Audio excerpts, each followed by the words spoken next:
Okay, welcome to Stampscaping 101. This is a little bit of a different type of video here.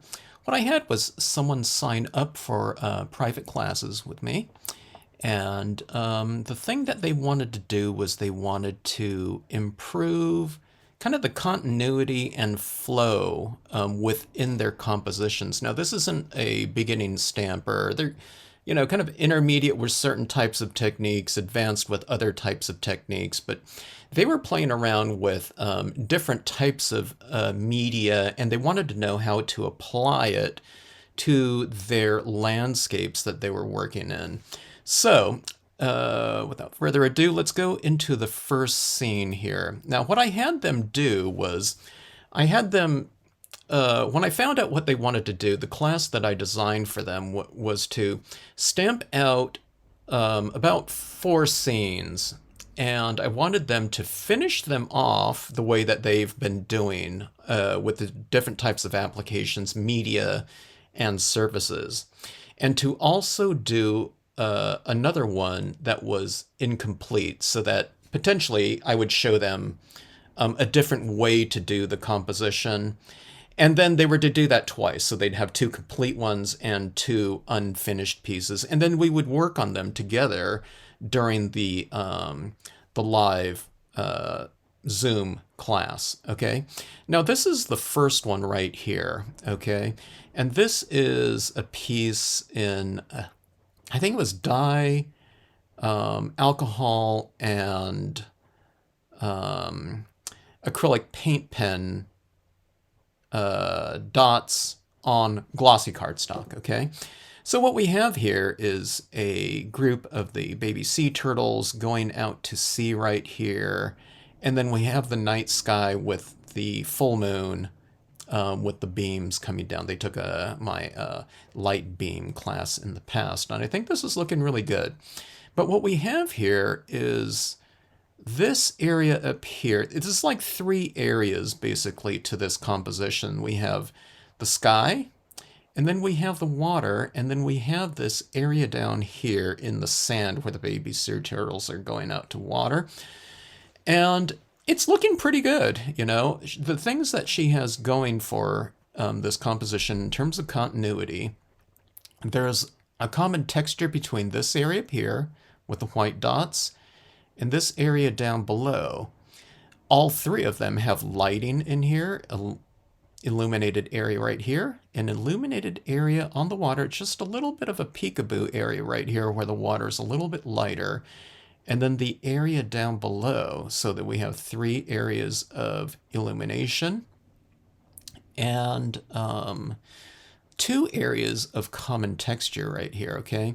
Now, one of the things that we talked about too was tapering and kind of a variation happening right here. So what we have is a common texture right up in here. There's the dots, and they're all really equally spaced. They're like a 1/4 inch apart or something like that, okay? But now, when you go down here in the water, everything's kind of on a horizontal to go along with the spirit of the waves, okay? But you can see this little cluster of splashing water right here. Everything's kind of equally spaced down here. All the dots are about like a 1/16 of an inch apart from another. These up here are all 1/2 inch from one another, maybe 1/4 inch or something like that. But down here, there's none at all, okay? So there's no kind of highlights down here in the sand. Here it represents highlights on the water. Up here it represents stars.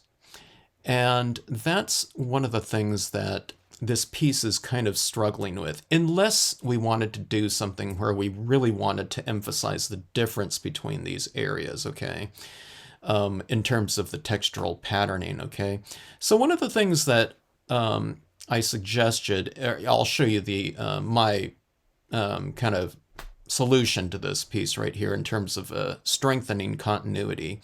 Okay, so we have a different color of blue up here from this blue down here, and then there's this brown, beachy sand look right in here, all right?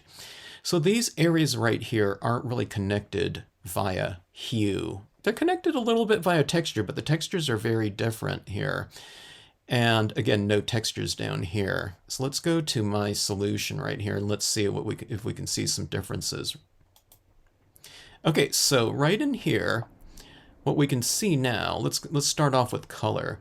This color up here is a little bit of a deeper blue, and what I've done in here is to strengthen the shadow areas underneath the wave. So if we're going to highlight the top of the wave, then it's also a pretty good idea to kind of add kind of a strength of shadow underneath the waves. So we lighten the lights and we darken the darks in here, okay? Now I've added a little bit of shading down in here as well. Let's go back to the other one. So see right in here, there's no kind of shadow work in here, and there's not very much shadow work in here. I think she did add a little bit, but it's just really not that apparent, okay? So again, this is the same piece that was on the previous one, okay? It looks a little bit brighter because I've added a little bit more tone in here as well, because this piece up here is very bright, and then in comparison, this blue was somewhat dull, you know, in relation, okay? You can see that right in here. And also down here. All right, so if we increase the intensity, not over everything, but definitely down here in the shadow areas, and right along this area right in here, we've created a little bit of shadow work. And I don't know if you can see it right here. Let's see if we can zoom in. We can't zoom in too much, but see what I've done here is I've tapered off these little splashes right here. All right, from that cluster right there to this one.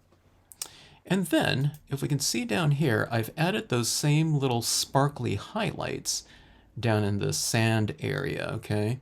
So we have the dots up here, here, and here in the 3 different areas. But here's something that I did very subtly, okay? In this area down here, I didn't, you know, we don't want it blue or something like that. It's sand, okay? But we've taken some of this color, you know, from these 2 zones right here, which is blue, and I've just added the faintest little tinge of blue right in this open area, okay? So that it gives this area down below a little bit of continuity with up here. And what I've also done, they have some colored paint pens, like a whole set rather than just white, okay? So I've added some little highlights in these areas in blue, but you can see right down in this area, there's really kind of some tiny dots of blue within this space. It's not that apparent, and you wouldn't notice it just observing this. Oh my God, there's blue in the sand or something like that. But I think on a subconscious level, our eye does recognize some of that, and it creates that continuity between the 2 other thirds of the piece.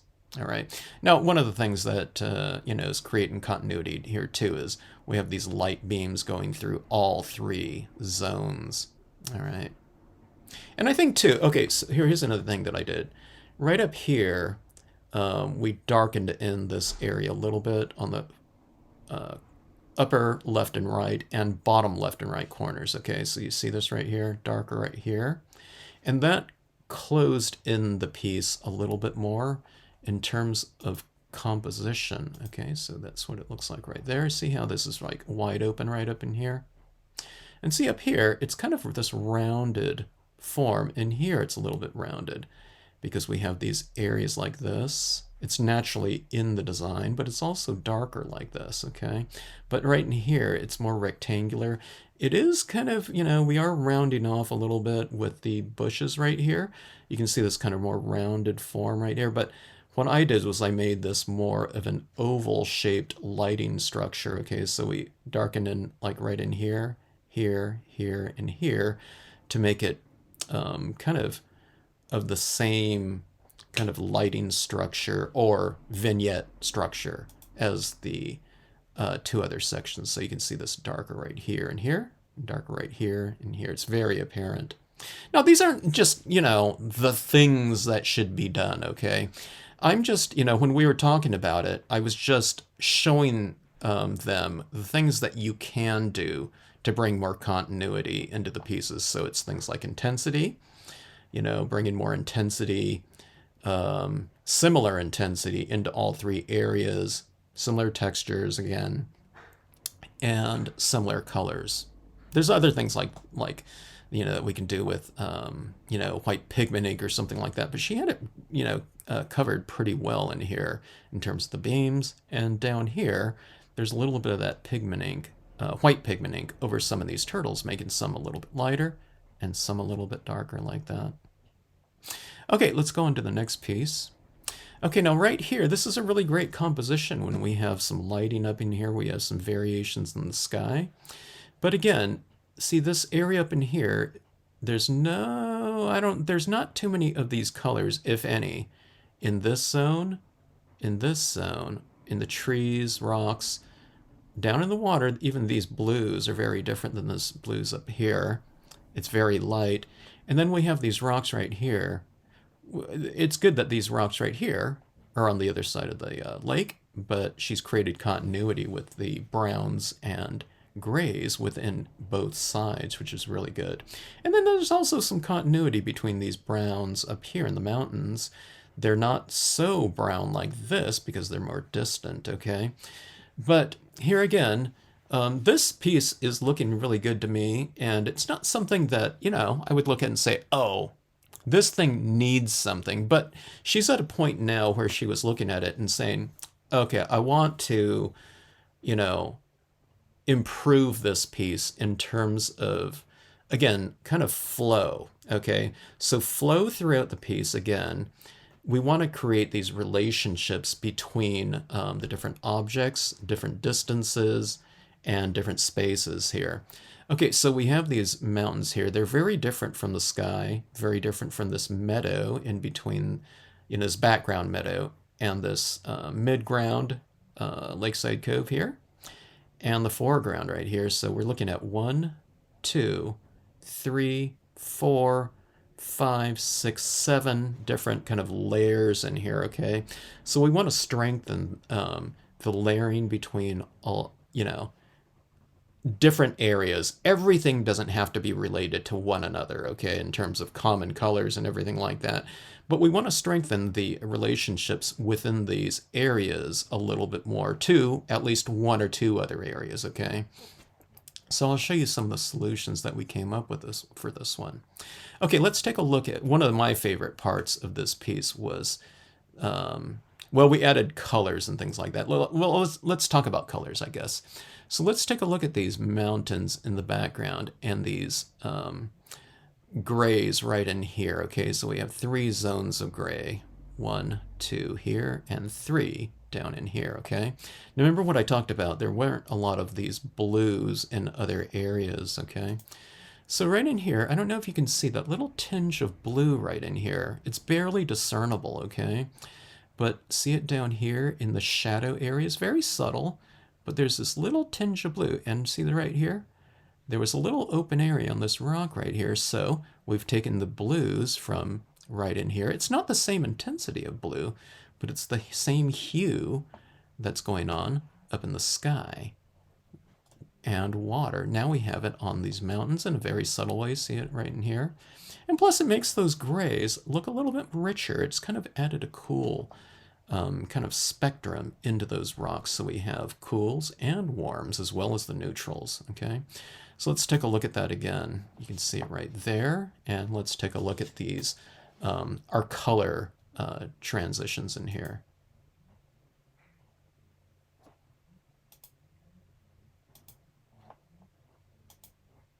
Okay, now the second thing that was the most prominent in here is take a look at these mountains right in here. I think these mountains are looking great. She has variation in terms of light and shade within here. It's kind of warm and neutral. It's kind of neutral gray, but then there's a little bit of this brownish tinge in here. But take a look at this and this right here. One of the things that we went into was kind of an expansion of their kind of notion of the use of white pigment ink in here, okay? Textural forms and lighting, okay? They're really good with the shading in here, but kind of controlling light. It's kind of thinking about things differently because it's almost like you're removing some of the imagery in that we are just kind of layering over it with white and subduing it. So let's take a look at these mountains right here. And I guess the rest of the scene here, see this down in here, see these crisp areas right in here. One of the things I was saying that is really easy to do, and I do it on most of my scenes, is to add a really thin layer of white pigment ink over areas. So let's take a look and see what that did on here. So see this mountain in the background now? We have this mountain that's really pushed back. It might have been pushed back, I don't know, 10 miles in distance. And see this area right in here? This kind of distant peak looks even more distant. But from a textural standpoint and creating continuity, see here's a little bit of this pigment ink going on right up in the trees. And then this pigment ink is right down here in the water. So what we've done here is we've created continuity and flow with the most distant areas, you know, an area that's, I don't know, 20 miles in the distance, an area that's, I don't know, 150 yards to 100 yards away. I don't know, whatever, 50 yards or something like that. So from a textural standpoint, we've added some of that continuity in there, and we've really pushed textural variation and depth within the piece. Okay, now one of the things she was asking about was she liked her little swooshes of red up there, pink, in the sky, but I've expanded them a little bit because she asked about it. She said, hey, does that, are those, looking silly up there? But one of the things about, since the lesson was about continuity, what I did was I said, okay, let's take a look at these here. And I just kind of doubled down on them. I expanded them a little bit and tapered them off a little bit. But what we also did here, I don't know if you can see it right in here. There's a little bit of this pinkish tinge right in here. Do you see that right in the mountain? Where it doesn't really exist before, okay? But where else is this pinkish tinge? Do you see down here in the water that little bit of pinkish kind of, glow to it where it overlaps some of the blue? It might look a little bit more violet. But also down here on the tops of some of these rocks, there's a little pinkish tinge. Let's take a look at that without, okay? So see that like that? It's something that's very, very subtle. You don't have to do these big, huge, swooping changes right here, but look at the depth and overall visual continuity of this piece now. It's because we have some of these little colors down here that we've added from the sky. We've added some of the blue into the mountains, into the shadow areas like that. It's, we're talking about 5-second changes here. But cumulatively, added up, it really adds to an overall kind of strength of continuity and harmony within the piece. Okay, now one of the other things that we did, speaking of textural changes, okay, with soft white, take a look at these trees in here, okay? Now this person's a musician, so I was saying that these trees in here all kind of have a similar beat to them. They're all the same kind of note in terms of color application, lighting, and intensity. Okay, now you can see these ones up here. This is really good though. She's created darker trees in the foreground. They're lighter right here, and they're lighter in the distance. So she already knows about kind of visual distance, but in each distance, far, closer, and closest, they're treated the same throughout the piece, okay? So just with a few little tweaks of some light green tinges or even white, we've expanded on the visual depth within the trees, okay? So you can see these little highlights on here. Some of them are a little bit lighter, again, with the use of the pigment ink, but you see these, the definition of these branches now, with a few of these little dotted highlights. It looks much more three-dimensional this way, just with, I don't know, 10 seconds of kind of added dots. Let's take a look at that again here in the trees. See how flat they look right there? Now they're nice and rich, okay? So the thing that, one of the things I hope that's kind of coming, clear on these scenes like this is sometimes people get, like every time someone says, oh my God, this piece is ruined, okay? It's just, they're not ruined. And she didn't think those were ruined. They're just something missing. But to me, it's just an incomplete card. So right in here, it's a perfect application of all this media, but you just need to do a little bit more to it in terms of creating additional depth. So you have the richness that's been created by the colors that they've used in here, but just adding a couple of little minor finishing touches in here can do it. And they knew how to do it, but they just weren't adding enough of certain things in here. So again, look at that little pink and blue within these rocks right down here. And look how much kind of more complete they look and rich, but it's almost super subtle. I don't think you would ever look at those rocks and say, oh, there's blue and pinks in those rocks. But see how it relates now to the rest of the piece in here with the colors that are throughout it. So, it doesn't mean that you have to have pink in your grasses and on your mountains and every little thing in here, okay? But, it certainly means that you can. But what you do is you just edit in a really faint version. And then if you want to go darker, then you can darker. Okay, now this one right here, this one to me is one of those pieces that looks more like collage or something of that sort, because the patterning on these trees is completely universal throughout. The green trees, there's no variation to it in here. And this patterned type of pinkish purple tree is very, very flat looking because it's treated the same everywhere within that space. And I think that could be a really cool look. Sometimes people do these like figures or something like that, and they're very three-dimensional in terms of the painting. But then there's different types of patterns around them. I think Klimt, Gustav Klimt or something like that. And there's other artists that do that, But she was looking at this in terms of a three-dimensional piece, and she wanted more of a three-dimensional look to it and have continuity. It just wasn't looking right. Okay, so here's the problem with that. Really great layers of shade and light within the watermill and on the rocks down here. But look at this right in here in the water. There's a little bit of variation in here. It's a little bit darker over here, lighter down here, but not too much. It's for the most part, it looks fairly flat, like this has almost been cut out and then placed within this space. There's variation up here in the sky.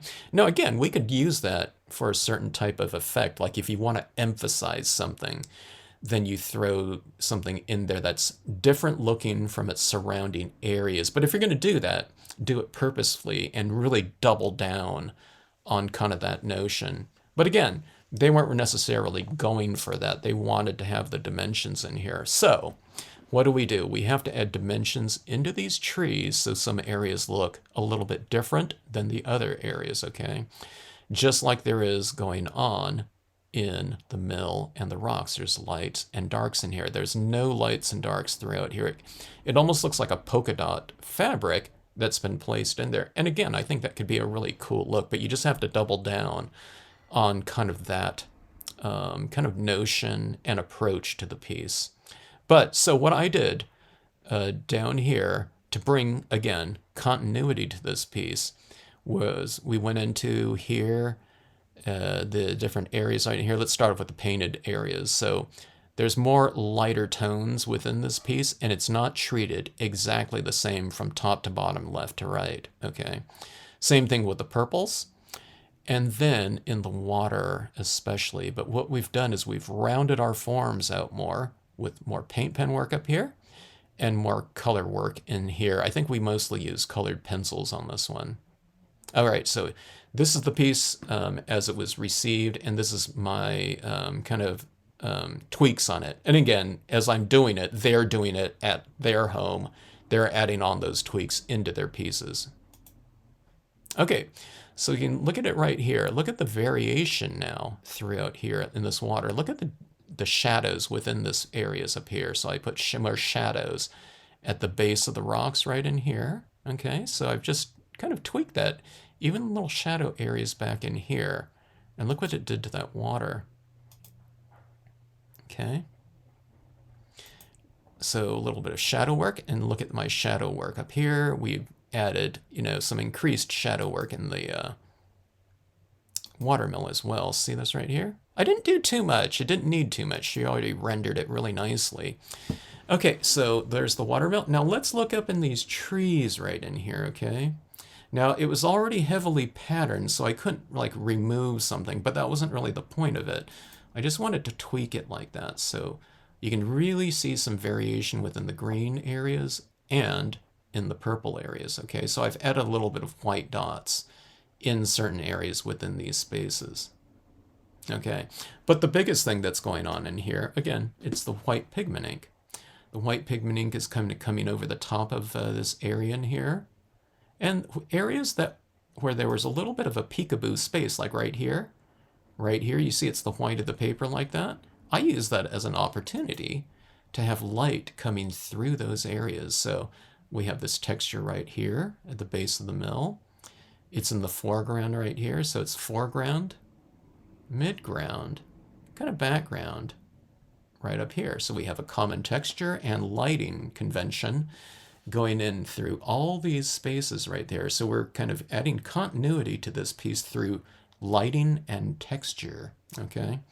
Now, one of the other little subtle things is, let's take a look at these falls right here. See these falls right here? Excellently rendered by her. They've kept it nice and light, but there's little kind of shades of blue right in here. But here's this pink and purple throughout this piece in here, okay? So let's show you what we did to add visual continuity to the piece through the use of subtle shades, of pink and purple. Okay, so you see this little pink in here and violet right in here? It's not something that you would say, oh my God, there's purple water in there. But you see this area right in here in the rocks too? We've added a little bit of a pink tinge right in here to give more continuity between that hue, or those objects up there of that hue, and these ones right in here. I don't know if you can see it right in here. I put some little tiny pink dots in that water in these areas to represent maybe some blossoms falling into the water, but also just to bring additional textural continuity through the same color into that space. You can see little pink areas right down in here. And I've added a little pinkish tinge into the wood grain. So let's take a look right here and here, maybe a little bit up there. So we've added pink into brown, but just in a very subtle way. It's not like a hot pink or anything like that. But again, it creates that visual continuity between this area right here and really the big kind of visual kind of star of the scene, which are, pink and, purple blossoms in here. You can see the pink right here on the water wheel too. Okay, let's go into this piece right here. Okay, so a lot going on in this piece right here. It's kind of vibrating in terms of some good color glows, texturing throughout. But let's take a look at the distance right here, distant objects in here, okay? Those are pretty much treated the same as the close objects in here. And again, we can do that, and make a piece look really flat. See, there's not very much difference between, this area right in here or these flowers as the distant ones. As a matter of fact, these flowers right here look the same size as these ones in the background. And I think that looks pretty cool, in terms of kind of again, that more collage-y style of look. But we have two different things going on in here. We have scale with a really great kind of positioning with her perspective, really strong notion of that. But there were two things kind of struggling against one another, okay? She's representing distance in here very well in terms of sizing and perspective, smaller fences, even smaller ones in the distance, but the same intensity throughout here, okay? So one of the things that we did was we brought in some brighter tones into this area, but it wasn't through the use of, super bright tones. What I've done is I've given these areas in here a base coat of this tan color. We've given a little bit, she did it a little bit in here, but we've just kind of upped it a little bit more. And see these areas in blue again. This area in blue doesn't really relate to too much of this other area, a little bit with these blue flowers in here, and there's a little bit of greenish tinge in the trees, you know, and green's kind of related to blue. But we wanted to really strengthen that even more. Okay, so right down in here, you can see a little of this pinkish tinge. And there's kind of this haze in here too. But look at this right in the background with the, you know, the morning mist or something like that. See, we've really kind of blocked that out in the background. Now, that background doesn't look the same as the foreground like that. Okay, but let's take a look even at this fence right here. Okay, you can see this little haze right here and here. Okay, so this is looking like this, but now we have this. So right up here, there's a little bit of pigment ink right here. You don't have to put it everywhere. Here it is right in front of the barn. But see, oh, in the shadows too, we've strengthened the shadows more. See this shadow being cast by the horseback rider, shadow being cast by the tree right around the pond here. Do you see these stronger shadows with the barn up here? Let's take a look at the shadows. So see, we're creating continuity with the use of shade as well as light. And the light is this hazy kind of mist that's kind of rolling around in here. And it really pushes back the distance in the scene up here by using that pigment ink, you know, maybe over a larger section right down in here. It just represents like a 5-foot area. From here to here, maybe that's, you know, 25 feet, or I don't know, something like that. Down here in the water again, a little bit more. And you see this tree right here? It was the same thing that was going on with the previous scene with the purples. Okay, so right now, this tree from kind of top to bottom, it's treated pretty much the same. It's rich in terms of tonal changes in here. We have light orange amongst the red dots. But then what I've done is, instead of having it, you know, patterned out like that completely, see these little areas, I've gone to orange up here, which she did in the background, but she didn't do down here. But see, it's a clump of here, clump of orange here, clump of orange here, here, and here. So you can see this area in here is largely untouched, just like that. But look how many more volumes there are now within this tree. So instead of it being like a flat area, it has its volumes going on in here. Okay, and that's the same thing that we wanted to do with our grassy areas as well. So here's these little dots in here of, you know, colored paint. But look what I did on these cattails too. See these cattails right here? Those cattails are a pretty prominent little feature right here. They blend in with the background and they're not something that's red, but for this quarter piece right here, these are really the stars of the piece. So this represents kind of a difference in kind of shimmering light. So I've done on the tops of these little cattails here is I've just added a little dot or a little line to represent, you know, kind of a change in value. You know, there's highlighting in there. Oh, okay, so talking about little dots too, I'm looking at down here. You know, this is fall foliage right here, right? So see, right at the base down here, you can see I've brought in some other red dots down into this area down below. Like it's, you know, some of the leaves are falling onto the grass, so you've created continuity between tree and surface right underneath it, you know, for colors to fall in. And I did the same thing up in here. In here, you might be able to see some of those little dots, you know, on your desktop or in whatever you're viewing this video on. You know, for some more continuity. So again, there to there.